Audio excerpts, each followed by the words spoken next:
Hello, and welcome to my study.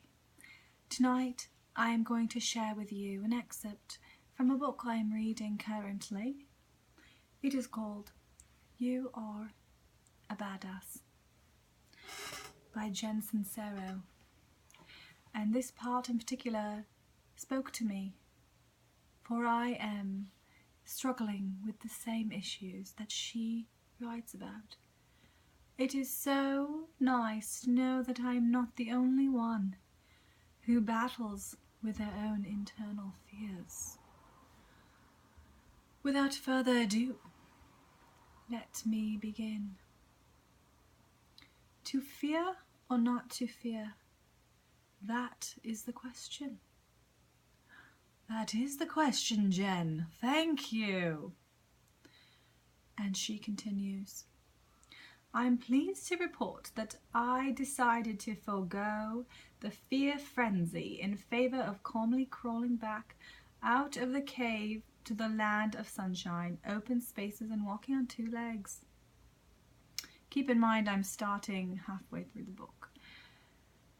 I emerged with not only an alarming amount of sand in my ears and severe lockjaw from cracking the flashlight with my teeth, but with a new and profound understanding of the choice aspect of fear. She was crawling in a cave with a friend. A cave that was nearly not hardly large enough for her to fit. She had to be on her hands and knees. All right, I continue. It's so simple. Fear will always be there, poised and ready to wreak havoc. So true. But we can choose whether we're going to engage with it or turn on the lights, drown it out, and crawl past it. Yes, Jen, thank you. I also realized that drowning it out is actually pretty easy. Oh, is it now? Please, enlighten us. We've just been conditioned to believe otherwise. Is that the case? My God. We've made being in fear a habit. Oh, I certainly have. Wow. Brilliant. We're pumped full of it as children, like sugar. Then, as we grow, we continue to take on the bad news on TV, and the horror in the papers, and the violence in books and films and video games, and all this junk that fills us to the brim with fear about our world. We're taught to play it safe and not take risks, and to caution everyone around us to follow suit. Oh my God, it's like misery loves company. The definition right here. And our culture is conditioning us to think like this. And it's become such an accepted part of our social conditioning that we don't even realize we're doing it. Oh my God. Oh. What are we going to do?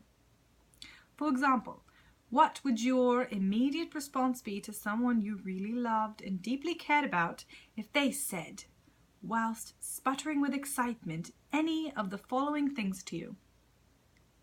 I'm taking out a gigantic loan to build my dream business.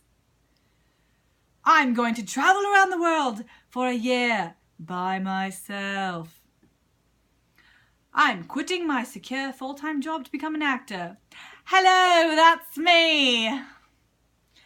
This certainly explains the slight lack of support initially from my family. Now they're fully on board. Thanks, guys.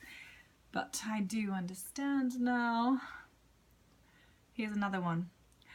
I met the most incredible person last week and I'm totally in love and we're getting married. Oh, a week later. Really? I'm going skydiving. Oh.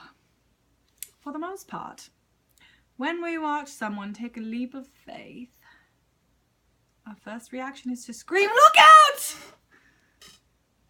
We've not only made a habit out of smearing our fear and worry and doubt all over each other. But we pat ourselves on the back for it because we believe that it shows how much we care. Oh my God. Oh my God. That's something worth being scared of, if you ask me. I agree, Jen. Thank you for laying it out for us. There's something called the crab effect. Oh, I've heard of this. Terrifying. If you put a bunch of crabs in a bowl, and if, while they're in there crawling all over each other, one of them tries to climb out, the rest of them will try to pull him back down instead of helping push him out. No wonder they're called crabs.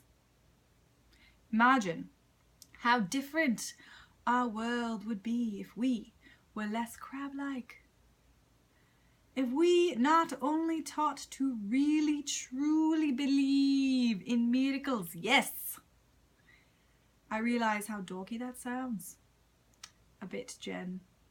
Thanks for being honest. But were rewarded and supported instead of cautioned and screamed at. Blah, blah, blah. Okay.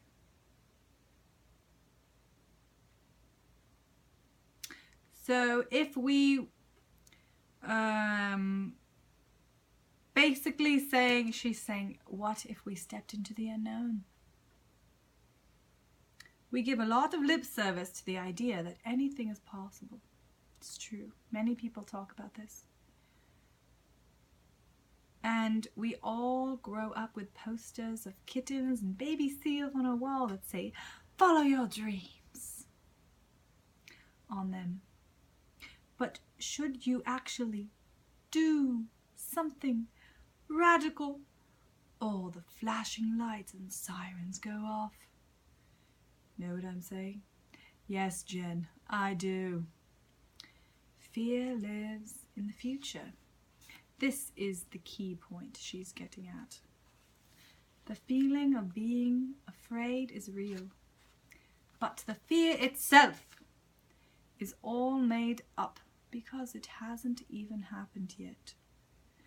Death, going bankrupt, breaking a leg, forgetting our lines, getting yelled at for being late, getting rejected, etc., etc. Most of the time we have no guarantee that what we fear is going to even happen. And if it does, that it's going to be scary. Take death, for example. For all we know, we leave our bodies and melt into a state of pure love and light and sparkly things and unicorns and bunnies, eternal orgasmic giddiness. Ah! So, we can be as sure of that as we can about anything else in the future. So why create all the drama? All it takes to turn the fear factor around is learning to be comfortable in it instead of terrified of the unknown. And this is done through faith. It basically comes down to how you choose to go through life. Is your fear greater than your faith in the unknown and in yourself? Or is your faith in the unknown and yourself greater than your fear?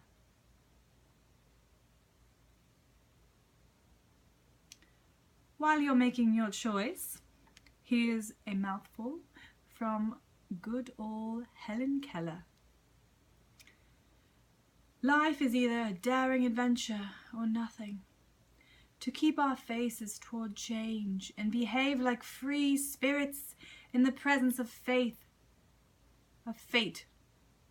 In the presence of fate is strength undefeatable.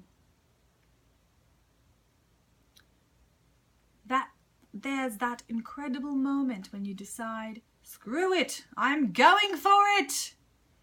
And suddenly the thrill overtakes the fear. And then You're flying on the magic carpet. You're signing on the dotted line to buy the house. Confronting your father, sliding the ring onto your finger, stepping onto the stage in front of thousands. I mean, talk about feeling alive. On the other side of your fear is your freedom.